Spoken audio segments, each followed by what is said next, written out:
Emiliano মার্তিনেজের মতোই পেনাল্টিতে নতুন এক স্পেশালিস্ট পেয়েছে আর্জেন্টিনা। আগামী বিশ্বকাপে পেনাল্টি শুটআউটে প্রতিপক্ষকে ঘায়াল করতে প্রস্তুত স্কালোনির নতুন বাজ পাখি। বিশ্বাস না হলে এই দৃশ্যটি দেখুন। পেনাল্টি নেওয়ার আগেই গোলবার ছেড়ে বেরিয়ে এসেছেন শুটারকে বিরক্ত করতে।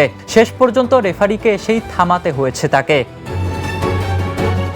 দৃশ্যটা দেখলে স্বাভাবিকভাবেই মনে পড়বে এমিলিয়ানো মার্তিনেজের কথা। তবে তিনি গ্রেট এমি নন, তার নাম বেলত্রান, বয়স 25। পেনাল্টিতে আগ্রাসন, নিবেদন আর মাইন্ড গেম সবকিছুতেই যেন মার্তিনেজের ছায়া। এরই মধ্যে প্রতিপক্ষের 3টি পেনাল্টি ঠেকিয়ে নিজের সামর্থ্যের জানান দিয়েছেন এই আর্জেন্টাইন গোলরক্ষক।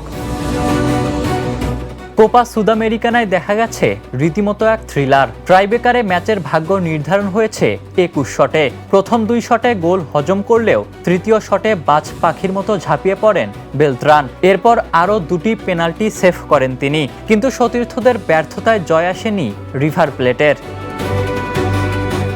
শেষ পর্যন্ত 21তম শট নিতে হয় বেলত্রানকেই, কিন্তু ভাগ্যের নির্মম পরিহাস, তার শটই মিস হয়ে যায়। তবুও চাপের মুহূর্তে এমন পারফরমেন্সের পর বেলত্রানকে নিয়ে স্বপ্ন দেখতেই পারে Argentina.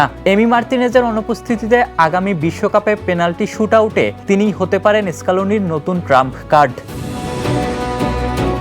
Ishtiaq Mahin, the news.